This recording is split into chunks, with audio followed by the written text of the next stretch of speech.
All right, so reintroduction. My name is Marie Balolu. I'm the program manager for the Global and Experiential Education Office. I'm joined here by our three faculty leaders, Professor Seleni Matus, Professor Zhang, and Professor Robert Weiner. We also have a few student panelists who've been on who've been on programs last summer who are going to speak on their experience. So we have some great content to go through, and I'm really excited to be able to present this to you guys today.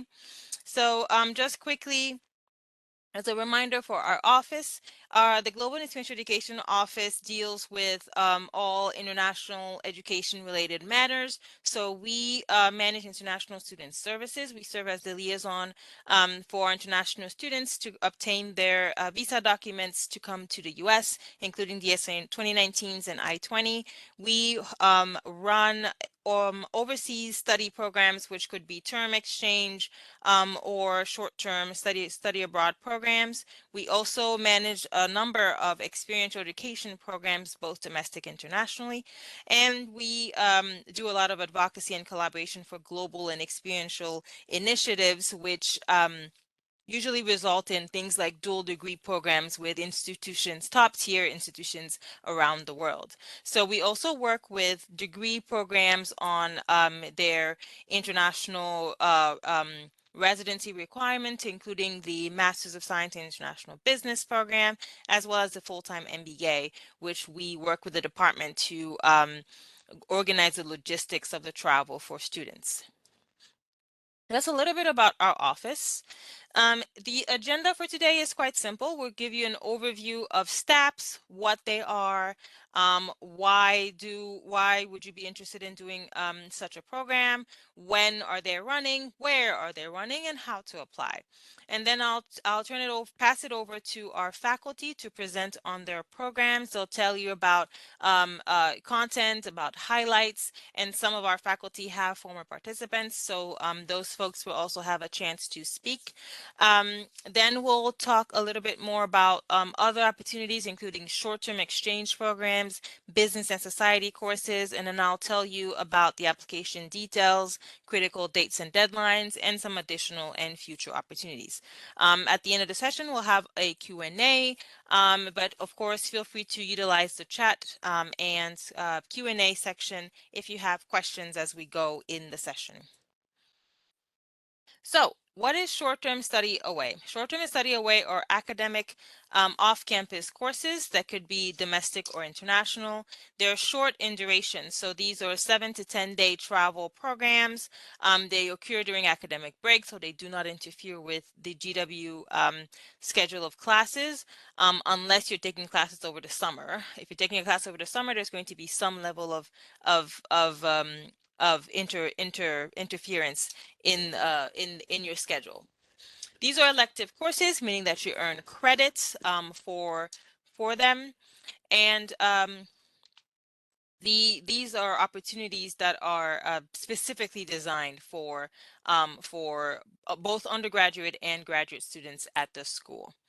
So what types of short-term study away programs can you participate in? There are two main types of study away programs. There are faculty-led programs, which are led by a GWSB faculty. So these are professors that you may be familiar with because you're taking a class with, you've seen them around the building, you've been to a lecture, they are typically 1 to 2 weeks in duration. So these are that's the duration of the actual travel portion, but these courses all have pre or post on-campus sessions, meaning that you will get a background of the course on campus for a few sessions, then travel in country, complete the different activities, and then maybe come back to campus and reconvene in the last session for final presentations or anything else that you might need. So there are two sort of structures for faculty-led programs. There's business immersion courses that are thematically focused on a specific industry or area of study. So these typically combine business visits at specific organizations and company around that specific topic. So students gather that knowledge in country. And then there are global business project, which are structured around a real partner. So this is a client, for example, that has a specific business solution and that they need help with. So students are put in groups of 4 to 5, and work in the class in collaboration with the faculty on that specific project. So the final deliverable, part of the final deliverable is a presentation to the company or partner or organization, a presentation of the recommendations to their business problem.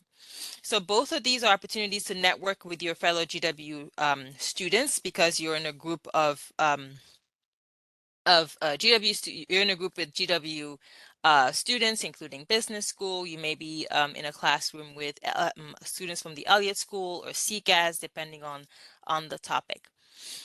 Then we have short-term exchange programs. Short-term exchange programs, same duration, about 1 to 3 weeks or so. They usually tend to be a little bit longer during the summer.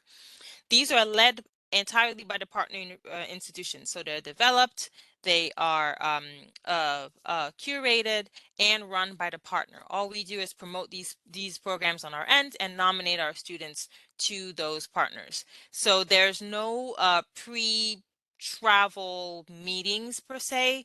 They may have some assignments and readings that you may have to complete, but no virtual meetings or in-person meetings. These programs are immersive cultural experiences. They target a certain area of expertise of that institution and or the country. And this is a great opportunity if you're interested in networking with students from all around the world, because you're in a truly global classroom with students coming from all around the world to attend that one program.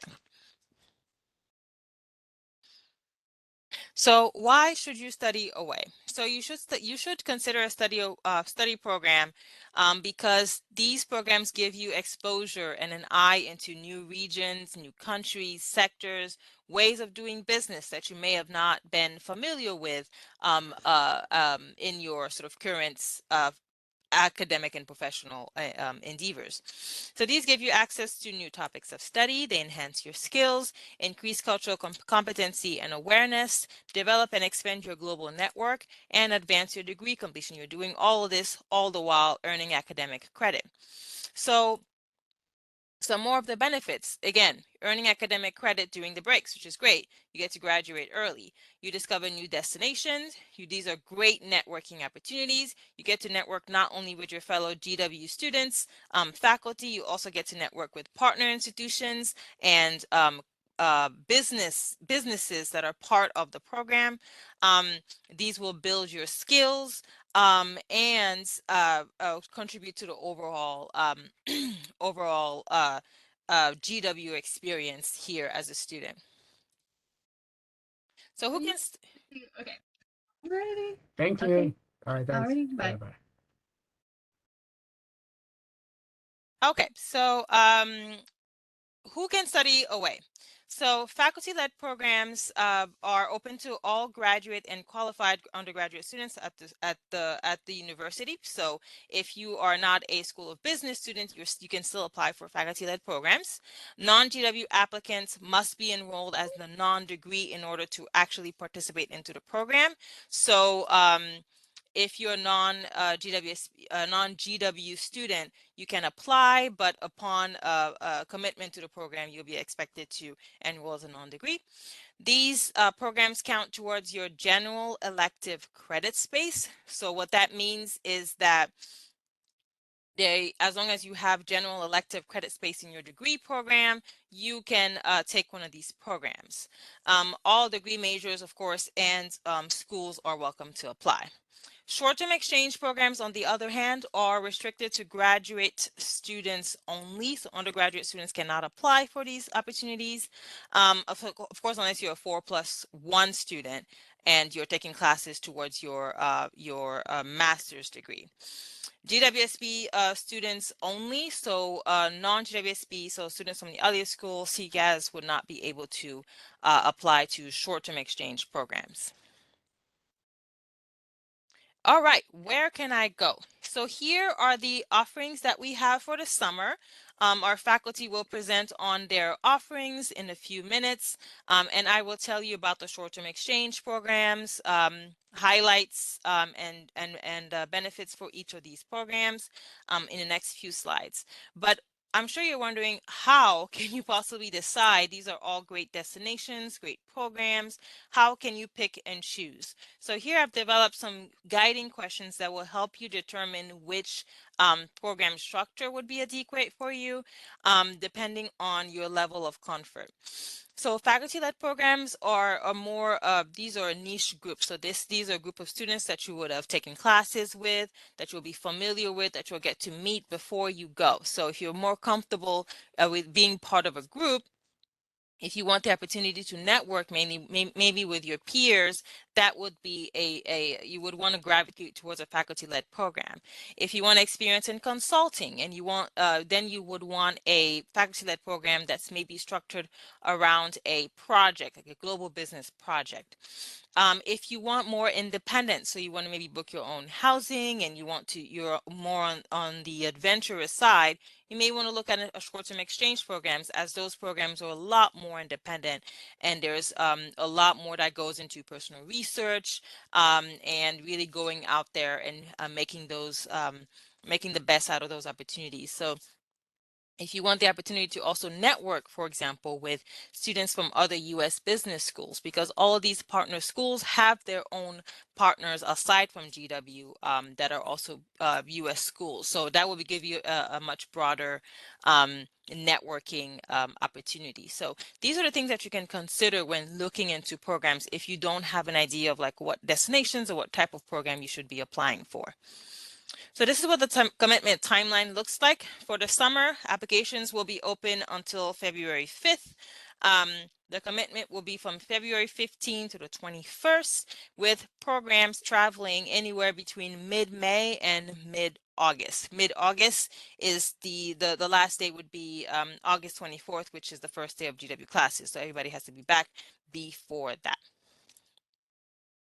All right, how to apply? Easy. You can go on our website to business.gw.edu/global. You would go to short-term exchange programs, and then you would see the list of programs that are being offered for the summer. So each program is highlighted, so you can click on a highlight. The highlight would lead you to a web brochure that I've taken a lot of time to design. So there's a lot of information included on there that will help you make an informed decision as to what program you would like to participate in. The Apply Now button is in the Program Details tab. It's actually in the Program Details tab, Program Application Process, and Logistics tab. So there's a few button there that you'll be able to use. Once you click Apply Now, it will lead you to a GW Passport web brochure, which I'll show you in the next slide. But please do make sure to review all of the information, including eligibility, criteria, academic credit, your GW professor. Further down, you'll see the cost estimate for each brochures. And then once you're ready, you can go ahead and open your application. A little bit more on the cost estimate for faculty-led programs. So all programs come with a cost. The cost is different per program, and estimates are included on each of the program brochures. Again, emphasis on estimates. These are not finalized costs. So for faculty-led programs, there's going to be a program fee. The program fee will cover double occupancy lodging at a hotel room. Breakfast will be included in that rate. You'll have welcome and closing dinners, and if you have group dinners during the program, that will also be part of that fee. Cultural activities and local transportation on the ground.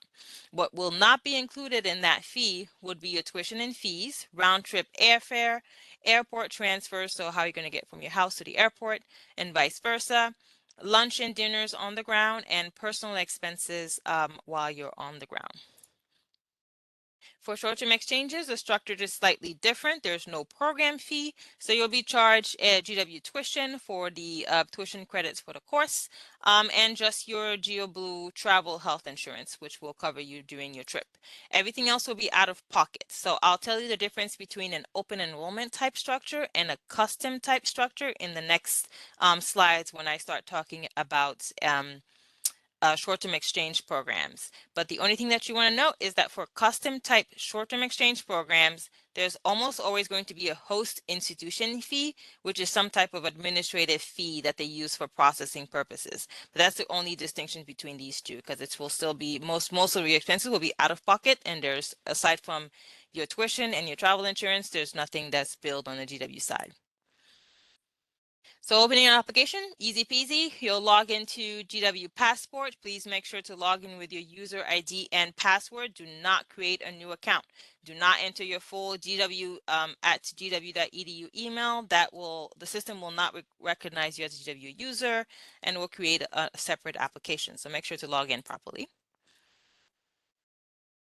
All right, without further ado, I am going to introduce our first faculty who will present on his program, Professor Zhang.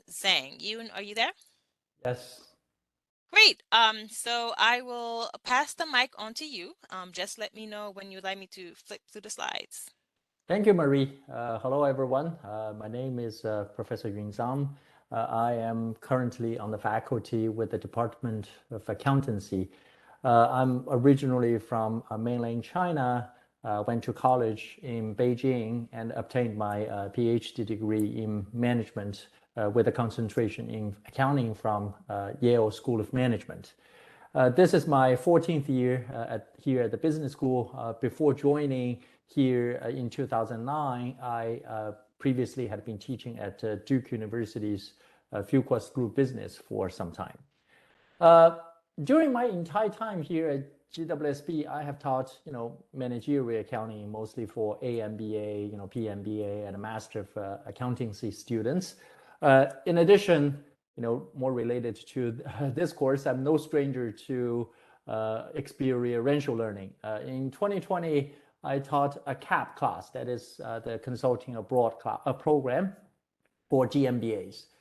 For those of you who are not too familiar with the CAP, in this course, students basically sort of work on consulting projects for overseas organizations. All right, the specific foreign location my CAP class targeted was, in fact, none other than Singapore.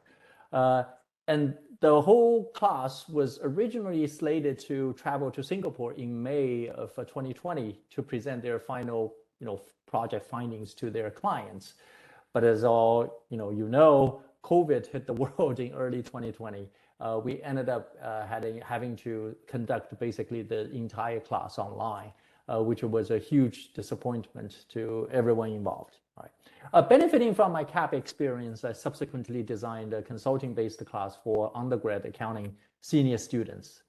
Finally, I also did 5 STAP classes either at Duke or GW. In these classes, I basically traveled with my students to explore business environments in mainland China. I remember, as an anecdote, I remember one time a student approached me before our trip to China and asked me to write in Chinese on a piece of paper that says, I'm allergic to seafood. If I eat seafood, I'm gonna die. When in China, that student always got a good laughter when he showed this piece of paper to restaurant waiters and waitresses. As a hindsight, I probably should have written something else on that piece of paper just to make things more interesting. Next slide, please, Marie. All right, so the STAP program that I'm hoping, this is not the slide. I think it's why Singapore, yes. The STAP program that I'm hoping to lead this year is about Singapore. Singapore is strategically located in the heart of Southeast Asia, at the mouth of Strait of Malacca, where basically a quarter of the world's traded goods pass through every year. This city-state used to be a British colony before it declared independence after the Second World War. As of 2021, Singapore's population is about 5.5 million. It is the second densest sovereign state in the world after Monaco. Singapore is uniquely multiracial and a multicultural country with, basically, the majority of the population consists of ethnic Chinese, Malays, and ethnic Indians. All right. As such, it has a sort of like a unique blend of Chinese, Southeast Asia, and Western cultures. This city-state is really, really tiny, with less than 300 square miles, which is even smaller than Hong Kong. It doesn't have any natural resources, and it was in fact quite poor before its independence. In fact, when the British relinquished control over the region after the Second World War, for a brief period, Singapore and its neighboring Malaysia were actually one country. But in 1965, Malaysia forced Singapore out, partly because Malaysia thought Singapore would be a financial burden. Well, turned out to be a very bad decision, I guess. Afterwards, remarkably, since 1965, Singapore has seen impressive economic growth, well known for its manufacturing and service industries. This country has become one of the richest countries by per capita GDP.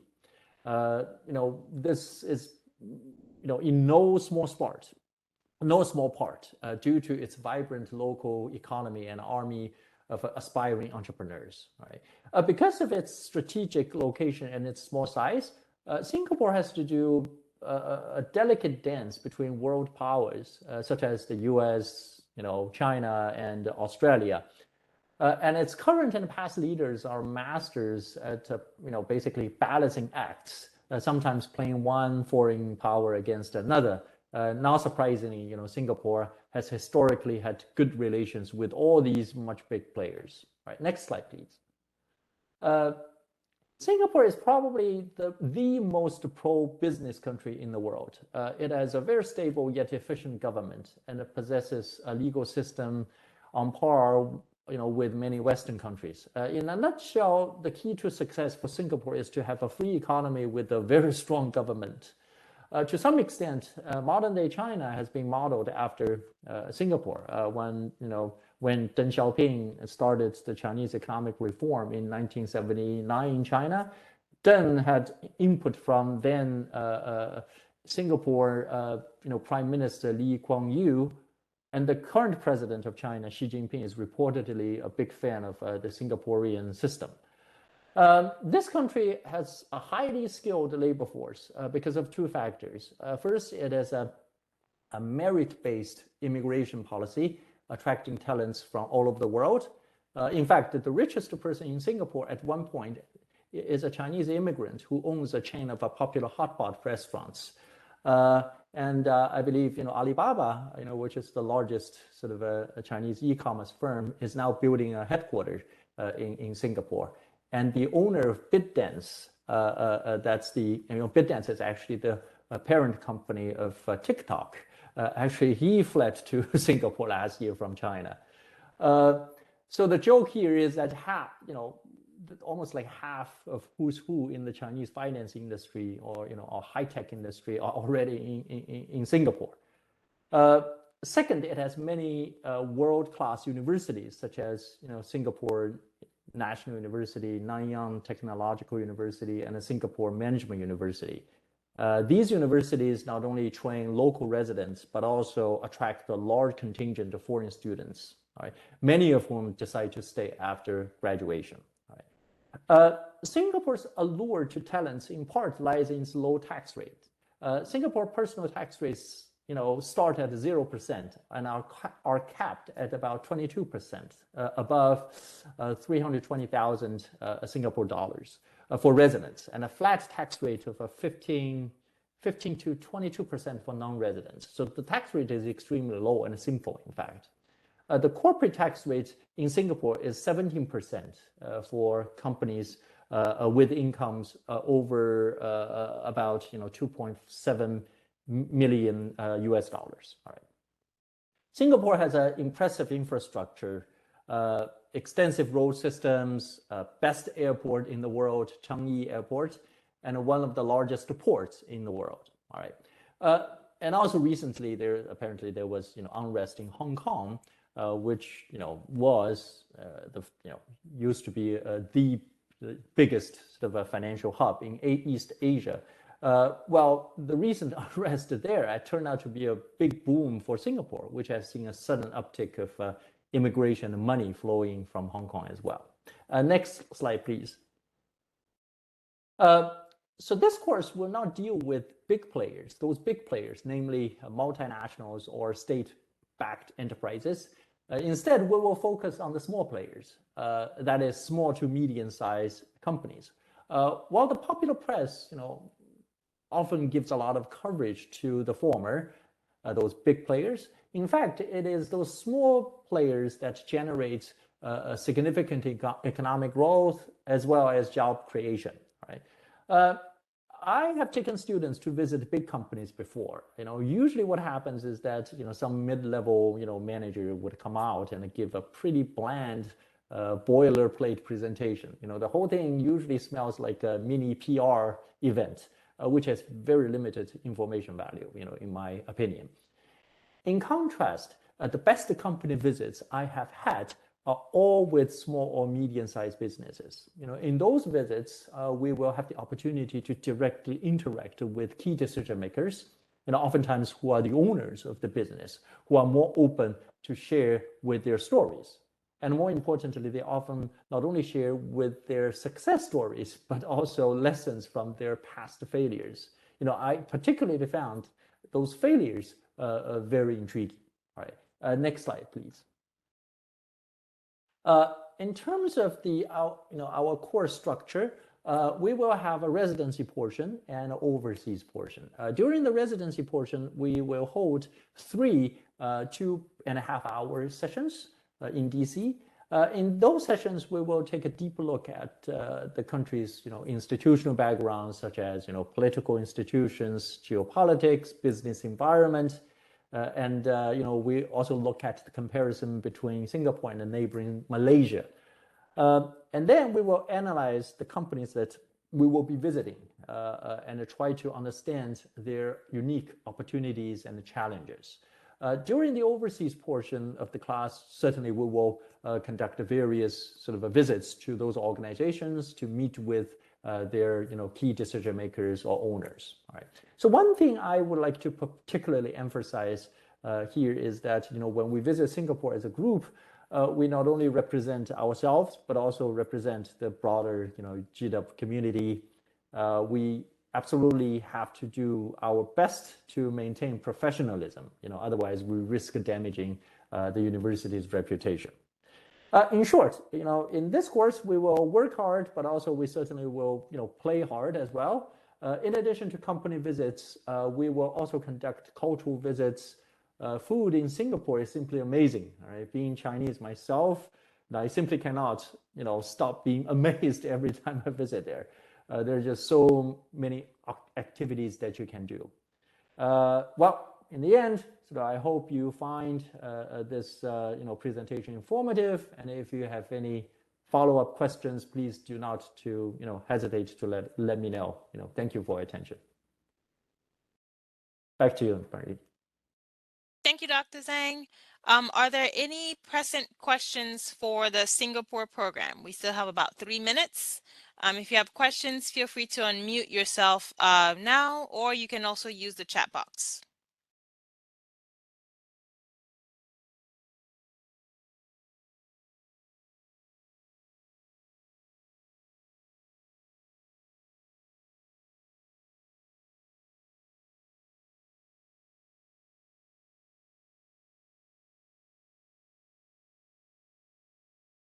All right, so feel free to keep using the chat box. We'll also have a Q&A session at the end, so feel free to stick around if you have any questions for Dr. Zhang.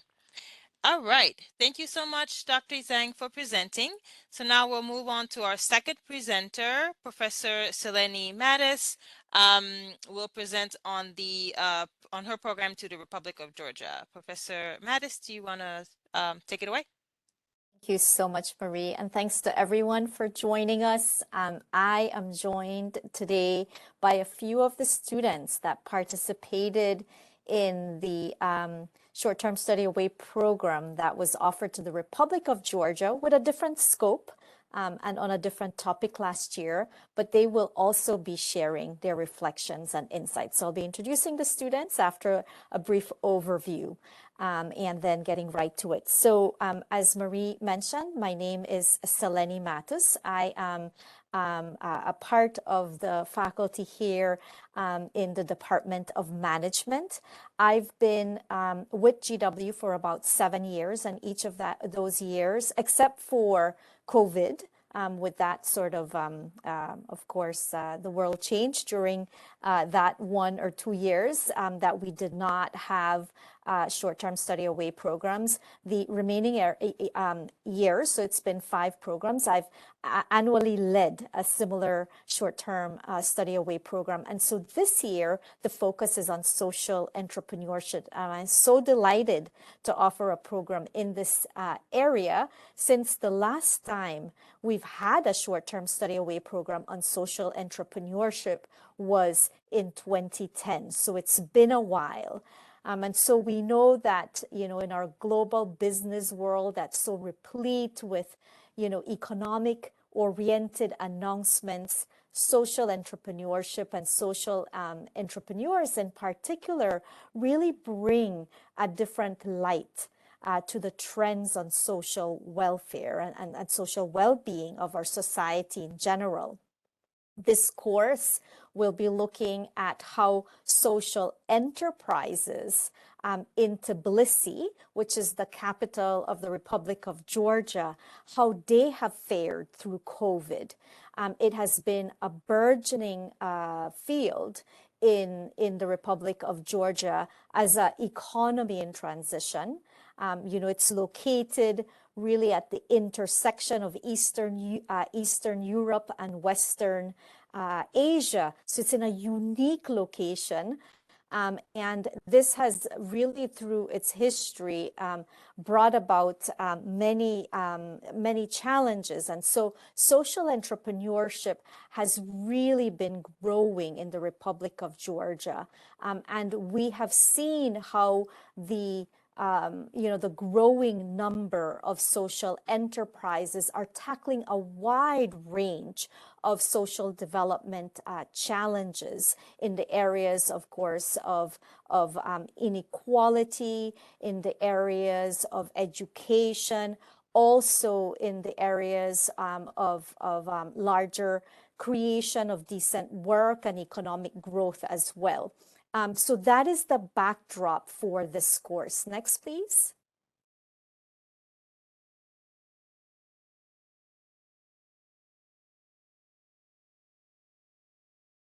The next, maybe we go one back, please. Okay, so here we are. So this is a long-standing program, as I've mentioned. I have taken students all around the world. You see some of the photos here, to Europe, to Indonesia, and many other destinations closer to us here in the United States, like Cuba, for instance. This program focused on social entrepreneurship has been designed as a global business project, which means that we will be working with local partners on a real challenge. So the work that you do as a student on this project will be a meaningful one, and it will be guiding key organizations in the Republic of Georgia to better understand how they can support and provide support to social enterprises. So who are these partners that we're going to be working with?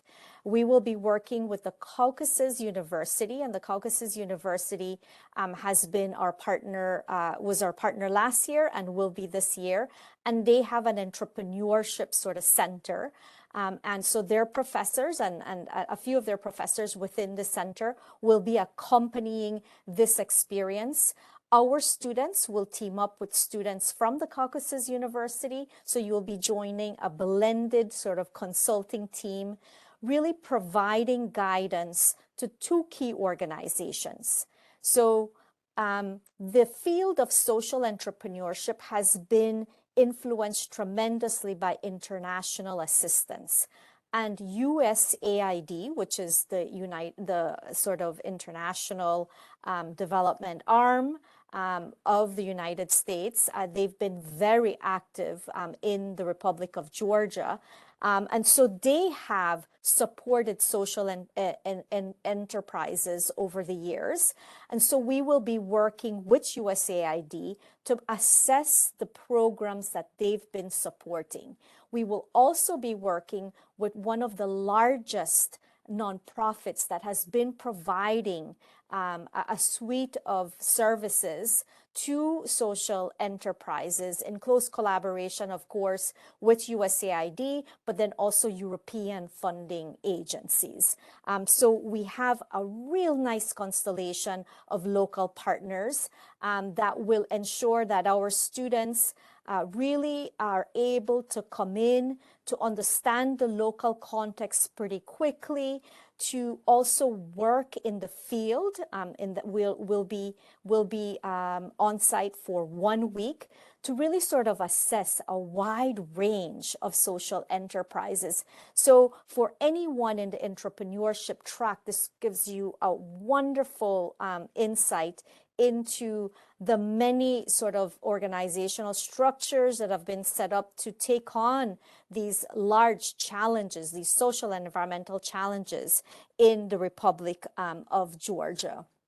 Now, the partners are going to be working with us hand in hand. So while I'll be leading this program, you'll also be working alongside professors from Caucasus University, as I've mentioned already, and the students and these and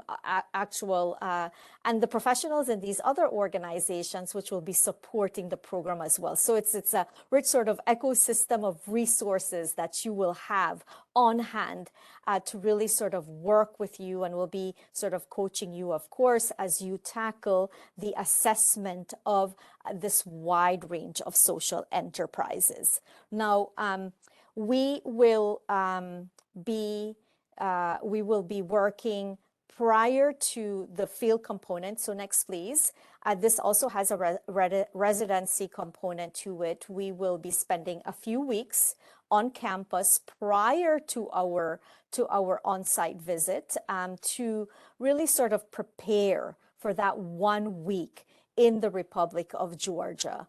During this time period, we will be forming small teams, conducting a bit of research, hearing firsthand from a few speakers from the Republic of Georgia to really start your immersion process. During the 1 week that we will be in Georgia, the first 2 days will be focused on hearing from experts, meeting some of the key organizations providing support to social enterprises. And then we will spend the last 3 days of the work week really going out to different social enterprises and really getting inside to learn more from the leaders. And these are usually small enterprises, you know, based on sort of the research that has been done. Most of the social enterprises are small enterprises. So hearing their stories, understanding their unique challenges, their aspirations as well, understanding how they're measuring impact.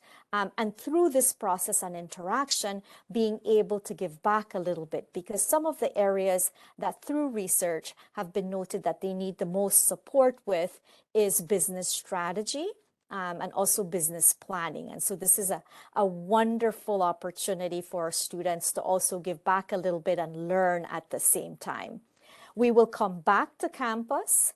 And during that sort of last segment of the program, students will be preparing recommendations for for our partners in the field, and you will be presenting your recommendations back to all those people that you've met along the way in Georgia, online, of course, from Washington, D.C., but this gives you an opportunity as well to let them know what you're thinking the best recommendations may be.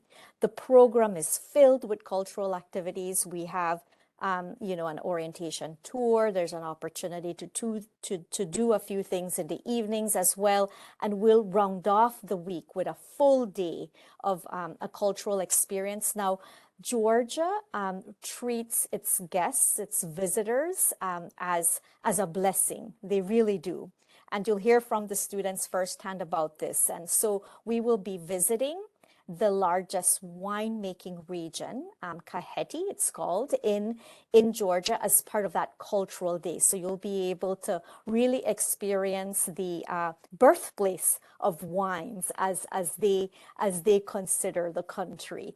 And so with this then, what I'd like to do is I'd like to give the 3 students that we have invited to join us to give you a sense. I think students love to hear from students, to hear what this program has meant, how it has transformed their view of, of life in many ways, and how it has contributed to their academic and sort of professional trajectory. So with this, I'd like to maybe introduce our first speaker.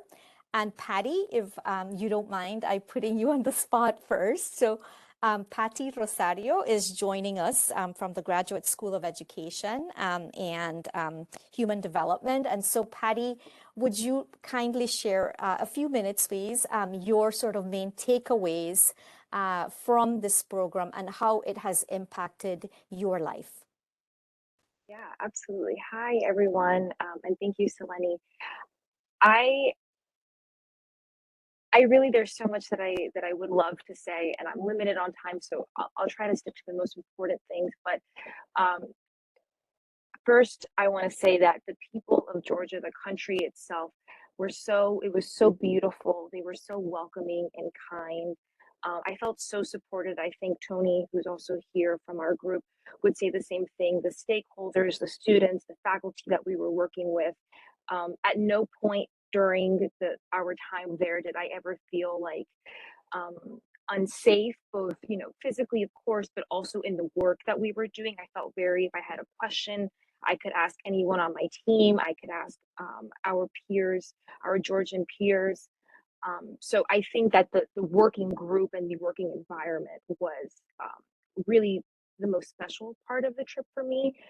Professionally, I think that I learned really how to, on your resume, you say you have all this cultural competence. And while I do have that, I thought I did, being being there, I really learned how to deal with so many different personalities, backgrounds, language barriers, cultural barriers, and really learned how to navigate them.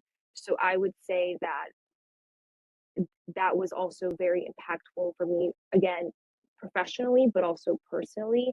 I would like to share that one of the students that we were on the trip with, Ariel Seleni, she was just offered a full-time position with sort of the dream job. And much of that, the reason for them hiring her was because of her experience in Georgia and the consulting project that we did in Georgia. They were very excited about that. And so that was one of the factors that went into their decision to hire her. So there's that. I would say that it's a lot of work, right? And Seleni has very high expectations of us. But again, there is the support, there's the network, and it's very doable. So that, let me see what else. I'm trying to think of the main things here. I would say too that the camaraderie and the networking, I think that's probably the last thing I'll say is I've made lifelong friends. Everybody that went on that trip, we all got along. We really enjoy each other's company. We really learned from each other. And even the students from the Caucasus University, we're all still in touch with them. And I would say that Georgia is a very special place. Seleni is a fantastic leader and has really got this down. It's a very well organized trip. It's very clear what is expected of the students, the work that needs to get done, and the resources that are available to complete that work. And I think that if you have the opportunity to go, you really should. And I think that's everything for me. I do want to say, Seleni, that Ad did text me. He had to hop off. He had to go to class, so he's not here to join us, unfortunately. Thanks for letting me know, Patty, because I was gonna introduce him next, and I hadn't checked. I saw him at the beginning, so And next for a few minutes, we have Anthony Chu. And Anthony graduated actually this past year. And so this was like one of the final experiences that he had. And Anthony graduated from the MS program in project management. So Tony, thanks for joining us. And please, if you could offer your reflections, we'd appreciate that. So I definitely echo everything that Patty said. And if you could have heard from Ed, he would probably say the same thing. For me, I think the big value for me was that I had the opportunity to, from the project management, where most of my classes were only in project management, to kind of get to see how tourism management students were like. It was a different culture. The techniques that they use to do the work, the way they think, the way they talk with people was different from kind of how I had experienced the different methods in the project management program. So I think that is an example of the value of just stepping away from your course of study and to try something a little different in a different department, also in a different country. Georgia is a wonderful place. I did not know a lot about. I knew it was not Atlanta, Georgia. I knew a little about Georgia, but going there does not. I mean, nothing you can do like reading a book, look at some pictures. Nothing you can do like that compares to actually going there, meeting the people, eating with them, and just experiencing that culture. Georgia is the number 23 spot on the New York Times' places to travel for 2023. You can do that with a great tour guide and with connections from the Caucasus University. Kind of see a education system that's a little different from ours, and I think you would be impressed by seeing their system. The hospitality was wonderful. The food and wine was great. Learning about the history and culture, and you're there long enough to kind of absorb it versus just like maybe a 2-day trip through the area. We were able to see the city and also the countryside, and your itinerary will also allow you to be exposed to that too. Also, we got to work with other students, not only from different GW departments, but also from Caucasus University. And we were able to kind of see how we each operated. The great thing about the program was that it was pretty autonomous in that luckily we didn't have to plan our own schedule. That was organized, and it was very organized. But how we conducted the questionnaires, how we broke into different groups, all that we kind of handled as a bunch of students. So you'll have the opportunity to, unlike some of the classes in a semester-long class, everything's structured, maybe even right down to like what you say in the first paragraph versus the second paragraph. In Professor Matus's class, we were able to kind of chart our course, come up with our own recommendations, nurtured by Professor Matus as needed, and then work together. We did a couple of like really late nights and at least one all-nighter to try to put together the briefing that ended up being our final report. And some of the recommendations were accepted, and it also led to some post-project work that allowed us to continue to contribute. You'll be able to make a difference. They will remember you, and you will for sure remember them. And I will just end by one little tip. If you do decide to go on this experience, if you can arrange to spend a little extra time in the country or in the area, you can kind of check off a couple of additional countries from your bucket list if you plan it right.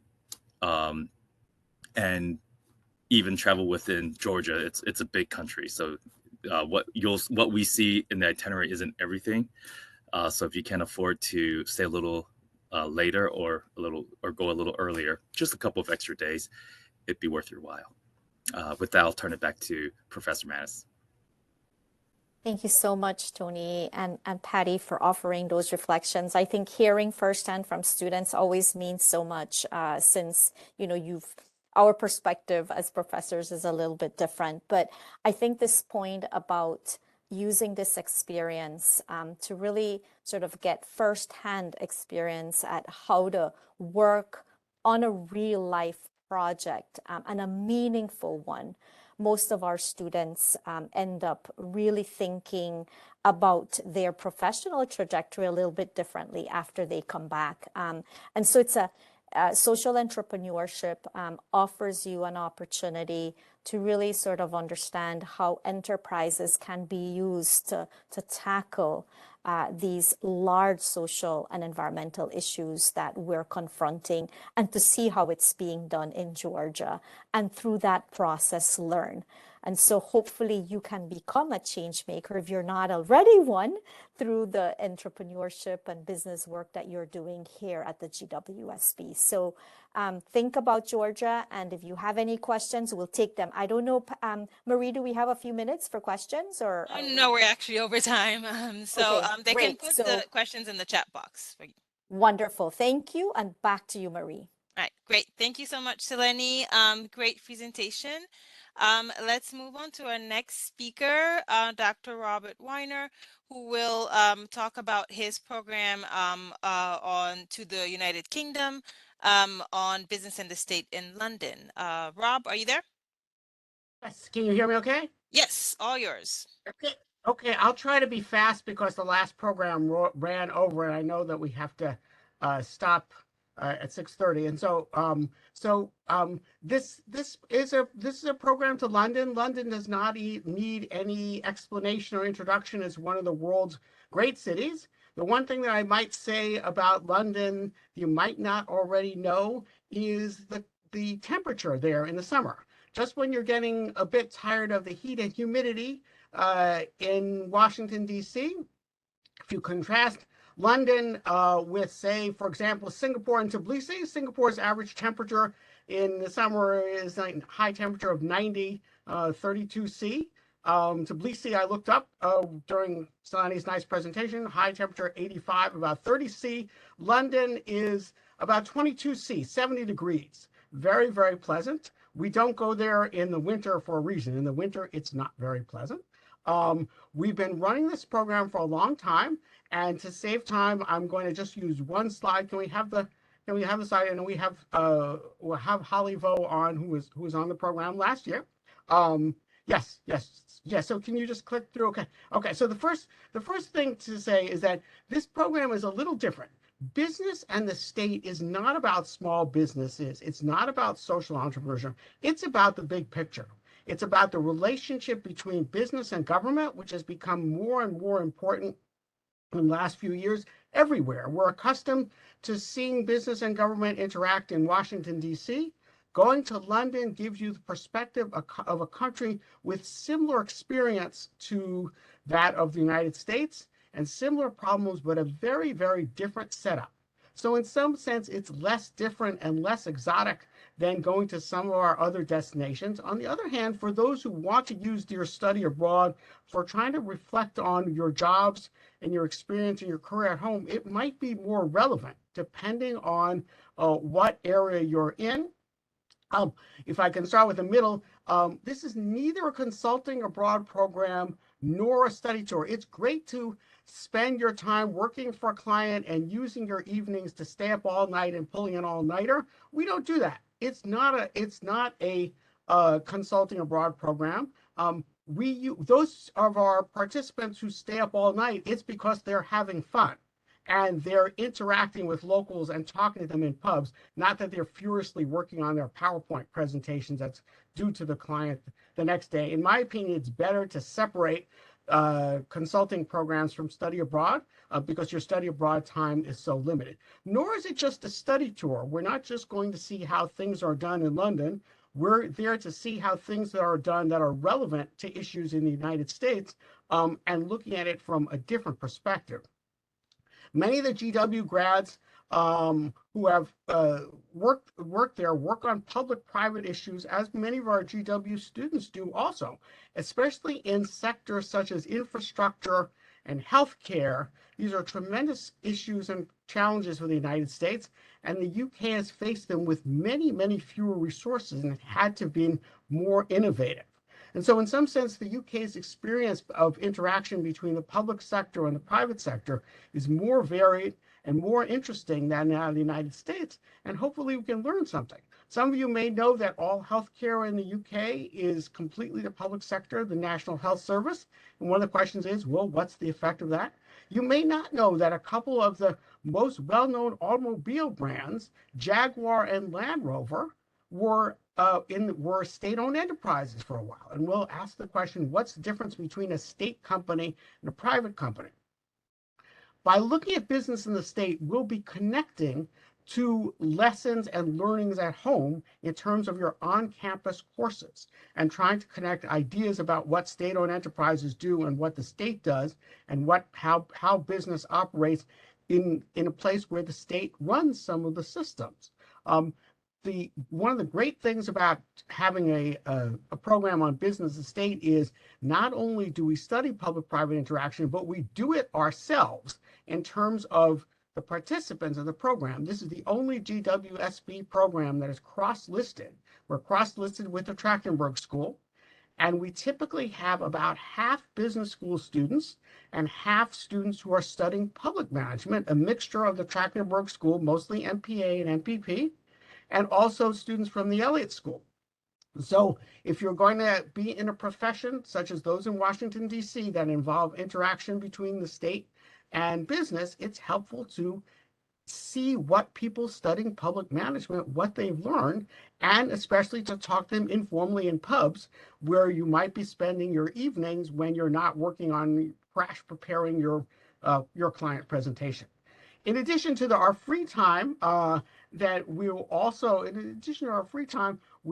have cultural activities. We'll go to the Shakespeare Theater, we'll have a walking tour, but our program is less structured. We won't have every minute scheduled so that you have more free time and more flexibility. It's very easy to get around in London, and we'll have 2 passes to go on public transportation. It's not a place where we all have to go around in a bus because it's hard to get anywhere.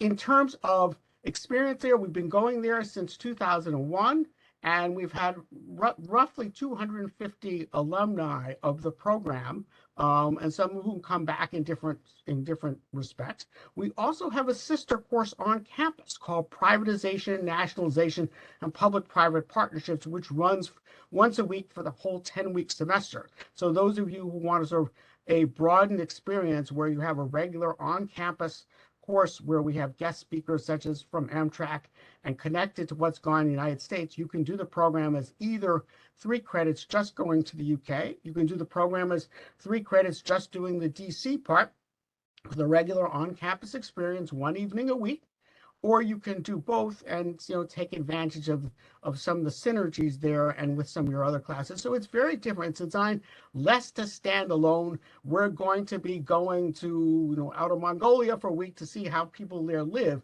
It's much more about going to a place where we might reflect on ourselves some. I don't want to use any more time because I see that our time is limited. I would like to hear from Holly Vo, who was on the trip last year, and I think that she's on. I'm here, yes. Can you hear me? Yes. Okay. Well, hi, everybody. I was actually not a student in the course. I was the teaching assistant, supporting Professor Weiner, and together with, I think we have 12 or 15 others students. I would say that should I share my thoughts about helping with organizing everything? So because I am actually the one putting together the briefing book and was really involved in organizing this trip. I think the one thing that I really appreciate that Professor Weiner actually did was he sent out a survey in the very beginning asking the participant, what are your interests? Because then he would be inviting guest speaker based on the interests of those that are participating. So it's all encompassing. If you happen to be interested in healthcare, in transportation, politics, asset management, I'm sure he has a network somewhere working in London that will get guest speaker for him. So very wide network. Last year, for example, we visited, and then just to re-emphasize that this is not going to sit in the classroom in the university in London. We actually go to each individual, either company or museum or the army, the hospital. We were also got into the parliament. I believe this is the annual thing that Professor Weiner always put off. So we got to visit an asset management company. We got to KPMG. It was very fancy. They have an in-house coffee shop. I don't know how that happened, but we all enjoy complimentary espresso drinks. And then we got within just 1 week. We actually went outside of London twice. One, we went to Winchester to visit the British Army Logistic Company, and then the second time we went to visit the University of Cambridge. But yeah, and then I really enjoyed the cultural activities as well. We had a walking tour, not all London, but the tourist attractions of London, and then we went to see a Shakespeare theater performance. I could not believe that I actually enjoyed it and sat there for like 3 hours, even though I found out I don't understand English as much once I'm in London. I thought I'm good at English, but turned out maybe 80% of that performance. But yeah, I think, and then I feel like the sentiment from the participants were really, really positive. Everybody really enjoyed both of the visit to real companies, they're all executives. They're all the CEO, the key personnel at these institutions, got really high achievement in their life. And Professor Weiner also really focused on making sure, we have female students, so we must invite, let's say, a very, very successful female doctor. We have a CEO of a nonprofit who is also a woman, and so just making sure that the female student in class felt like they have role model to look up to, and they can freely share and ask questions that are relevant to their personal and professional career life. Yeah, so that's my some thought on the program. Thanks, Holly. Yeah. Perfect. Thank you so much, Holly, for sharing. And thank you, Dr. Weiner, for your presentation.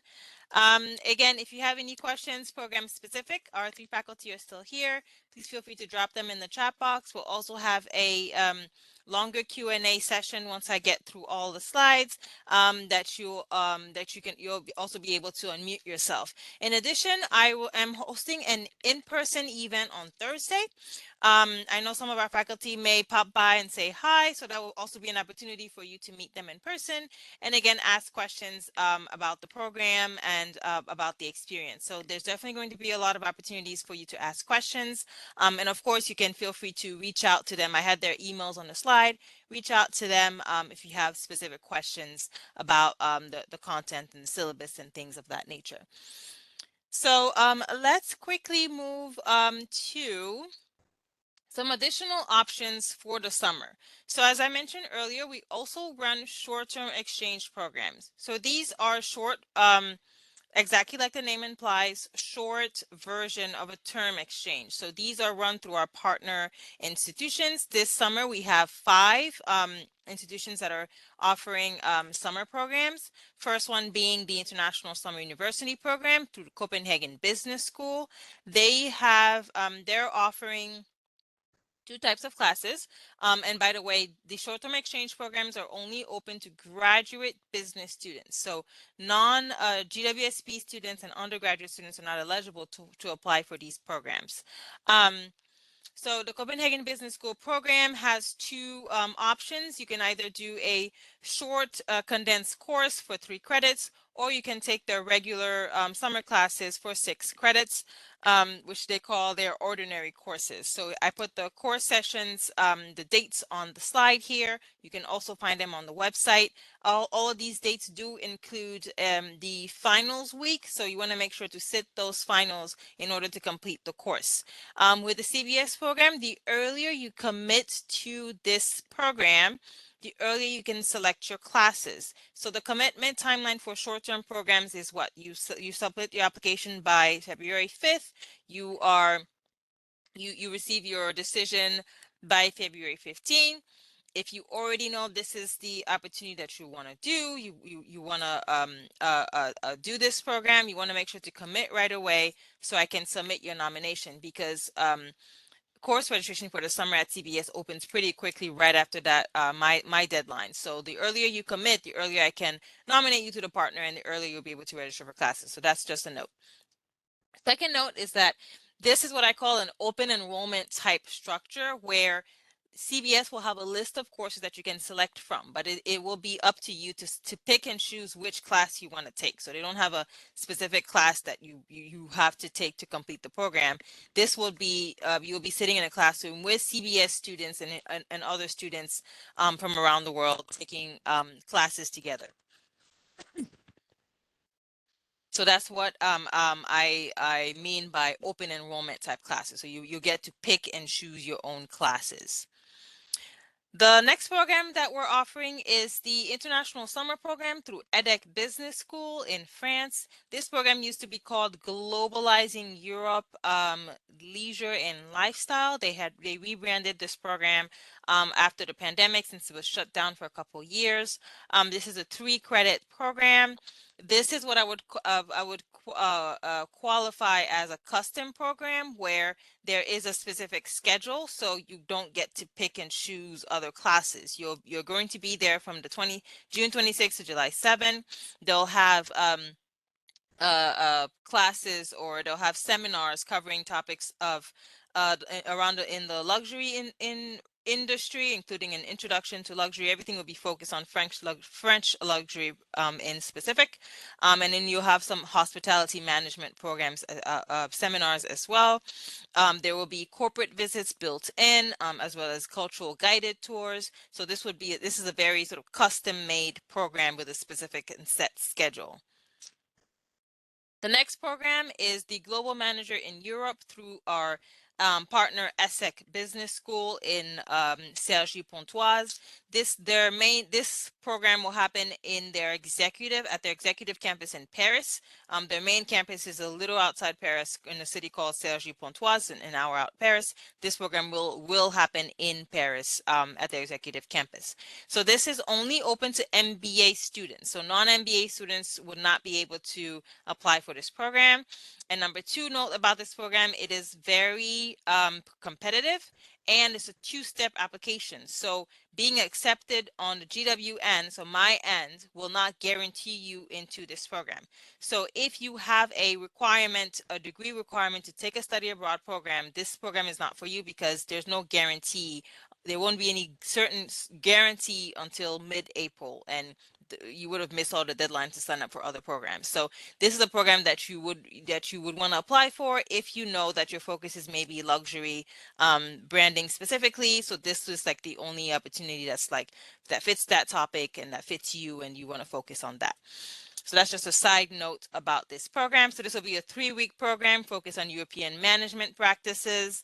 Again, custom made, so it's going to be a set schedule for 3 credits, and will gather about 40 students from around the world. Our 4th program is with our partner Coller School of Management in Tel Aviv, located in Tel Aviv. They're part of Tel Aviv University, or TAU. They run intensive summer module classes that are open to their partners. So each module is lasts for about a week. So Monday through Friday, you take seminars, seminar style classes all day. Each week is worth about 2 GW credits.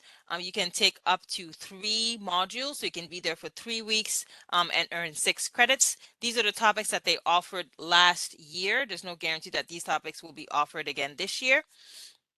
In terms of dates, students, the whole program, so the first module starts on July 24th.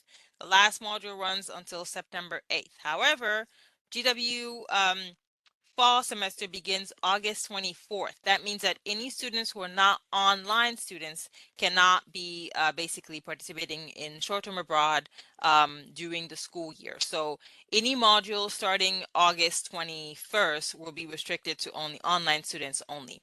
If you ask me what an online, how can you know if you're an online student? You're an online student if your degree can be completed online, aka online students, online MBA students, healthcare MBA students, students in the MIBS program, any other degree program like the MSIB program. Those are designed for campus, so you cannot take this course because, or you cannot take the modules that are going to interfere with the start of classes. This is an open enrollment type course, meaning that you can sign up for one or as many modules as you want, or up to 3 modules of your choice. Our last but not least program is our program through National Chengchi University. I'm very excited to announce this one because they had to shut this down during COVID, so they're reopening for the first time since 2020. So we're super excited to be able to offer this to our students. This is a 3-credit program that lasts for about 6 weeks. They'll have a range of courses in both Mandarin and English. I've just updated, if you're interested in this program specifically, I just updated the brochure this morning with more information. They listed all the courses that they'll have in English and the couple courses that they'll have available in Mandarin. So it's all posted on the website.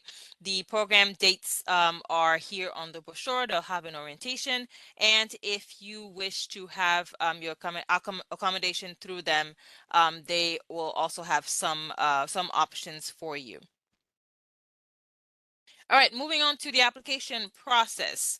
Application process is very simple. Everything is on the website. So if you go on the website, you can select on the program or programs of interest. You can review the program details, including schedule, estimated cost, syllabus, everything you might need, and submit your application through GW Passport. You can apply to as many programs as you like. Please just make sure to rank them so we know which one is your favorite or your priority.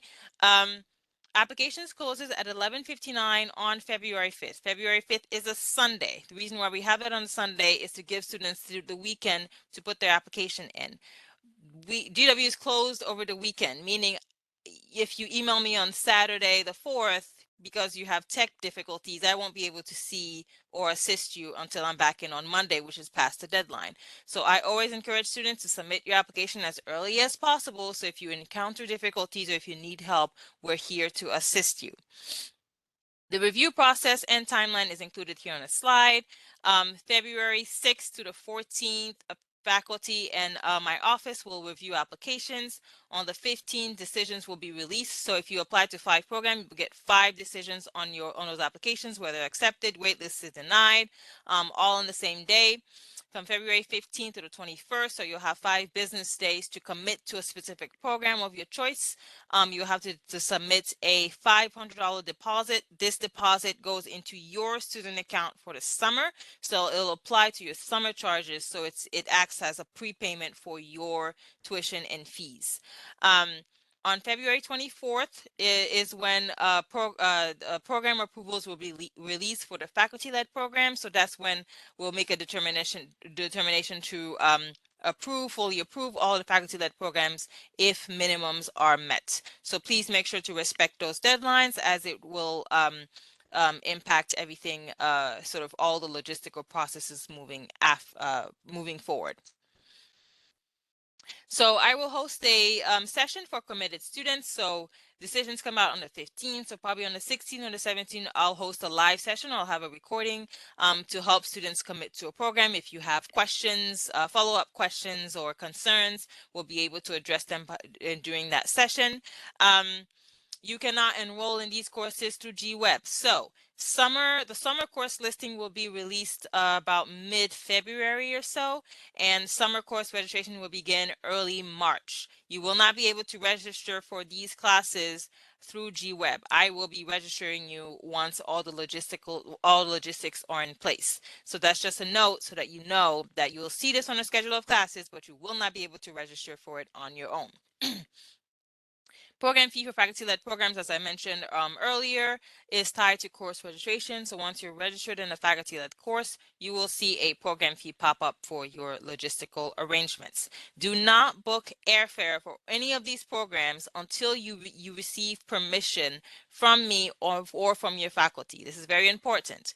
Things change. The itineraries are still under development. Programs have not been approved yet, so you cannot book your fare. Again, do not book airfare now, or do not book until you receive the official permission from my office or from the faculty leader from your program. So traveling in the COVID era comes with a certain number of risks. So all of our programs are governed by the GW International Travel Policy, which you can check out online. All participants in our programs are required to be vaccination compliant in accordance with the policy. So for most of the students who are on campus, you're already familiar with the process to get compliant, so you should be cleared. For online students, I'll be checking on the proof of vaccination through the application. So some additional opportunities to take advantage of. We have our Business and Society course series, which is a DC-based course. This course explores how business is embedded into society. This is an intensive, condensed model, which is why we advertise it along with our STAPs, because they have the same structure. These include site visits, speakers, and panel discussions, and will sort of take you into the district and really exploring. So the course that will be offered over the summer is Strategic Foresight. It will be offered, taught by Professor Tomas Tabas. This is a 3-credit course. They'll have a couple of virtual sessions before, and then the in-person sessions from June 7th to the 10th. This is in person, so you cannot take this course virtually. You'll have to be in person for those course sessions between June 7th and the 10th. The application deadline does not apply to this program. This is an open enrollment. It'll be on the schedule of classes that will be released in mid-February. You'll be able to register for it when course registration opens for the spring. Long-term study abroad, I'll have an information session about long-term study abroad tomorrow at noon, 12:30. So feel free to register for that session if you're interested in study abroad, and if you're interested in learning about every single one of our partners. I'll go into detail about their benefits and highlights for their programs. Final steps, please make sure you're able to travel if you're interested in any of these programs. Things happen really, really quickly from once programs are approved, so you need to make sure to have a valid passport. If your passport is expiring anytime today, you need to make sure to renew it. If you're an international student or foreign national, feel free, you'll need to do research on your personal travel requirements to make sure that you can exit and re-enter the US. And of course, as always, please do keep in touch through email, phone, Zoom, in person. We're here to assist you. You can reach out to us via email. You can check out our website for more information, and you can also follow us on social media. We have helpful reminders that we post on our social media, including for sessions, different programs, any opportunities that our partners send our way are posted on our social media. So please do follow us if you want to take advantage of those opportunities. So without further ado, let's open it up for questions. We have about 7 to 8 minutes for questions. So I will stop the slides right now and then open it up for any questions you might have. So feel free to drop some questions in the chat box and or unmute yourself if you would like to speak.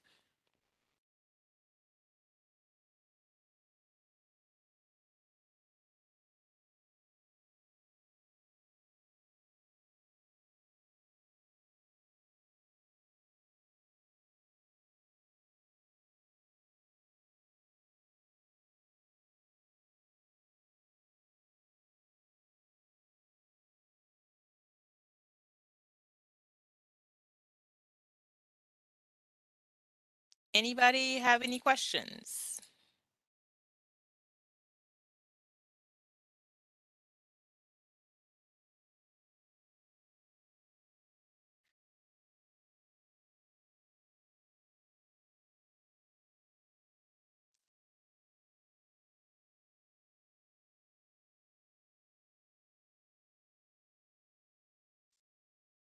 Again, there will be more opportunities for if you are curious about any of our programs. I know Professor Weiner is going to have an open advising session that I've actually posted a date on the website. Rob, feel free to post it in the chat so that students know when that would be as well. If you want to learn more about the UK program. There is also going to be, of course, as I mentioned, the fair that you can come to if you want to chat with me or any other program participants in person. I saw a question in there. Let's see. Okay, so we have a participant with a question. Let's see. How are course graded? This is for faculty-led courses. So for faculty-led courses, programs are graded per the syllabus. So there's going to be a blend of participation. So you need to participate in class. You'll also have like different deliverables, but I'm going to actually open it up. So Rob, Seleni, and Yoon, do you want to say something about how you're going to be grading? So in my course, it's a combination of coursework as well as the performance during the trip. So during in-class session, you students will be sort of conducting presentations and writing papers, and some of the points, grades will be based on that. And also during the trip, I will basically assign students to be basically ambassador on those company visits, and you will basically host the event, introduce the speakers, introduce, guests, this type of thing. And also you will be in charge of sort of handling some of the logistical issues when sort of we conduct these company visits.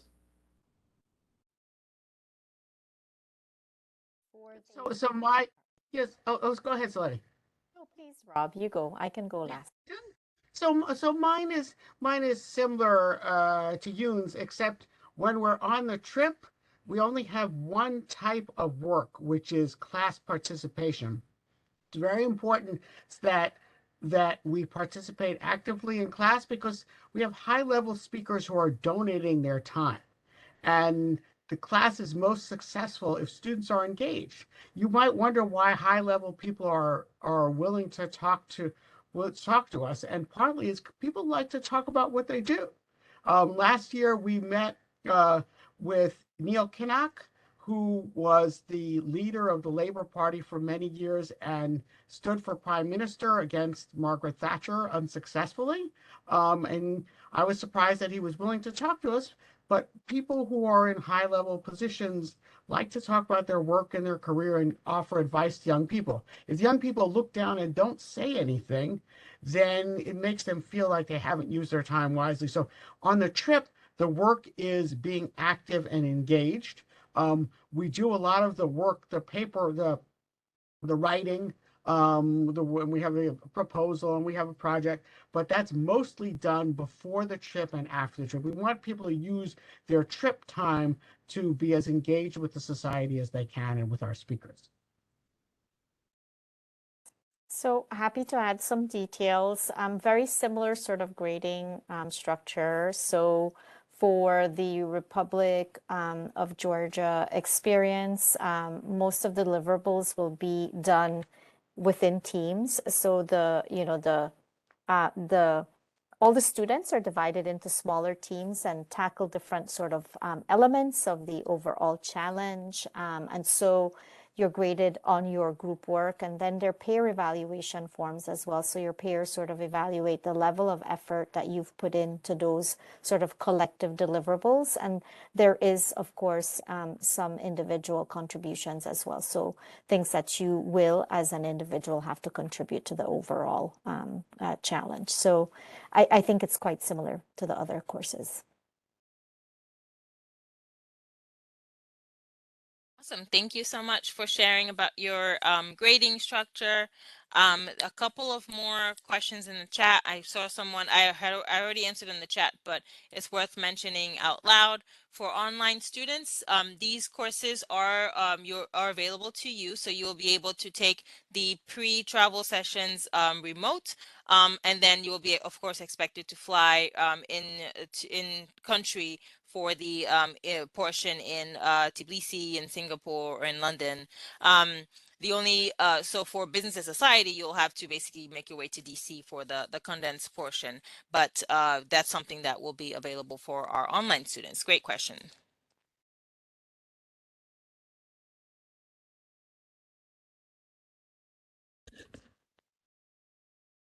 Any other questions?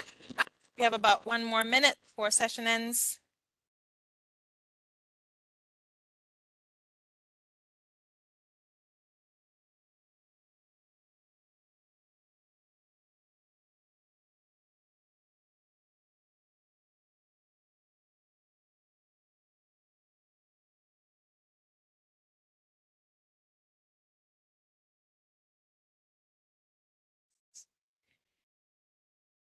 Well, if there are no further questions, I just wanted to thank everyone for coming. Thank you, Yoon, Rob, and Seleni for joining the session and telling students about your programs. Again, this recording will be distributed tomorrow once it is available. Thank you for the panelists. Thank you for coming and sharing about your experience. Again, there's going to be more opportunities to learn more about these opportunities, but feel free to reach out to the faculty if you have any specific questions about their programs. If you have any questions about logistics in terms of accommodation in country and those different logistical questions, feel free to reach out to SBINTL, and Marie and myself and Olivia will tend to those logistical matters. Yeah, feel free to definitely approach us if you need any assistance or if you have any concerns. Thank you again for joining the session, and have a wonderful rest of your evening.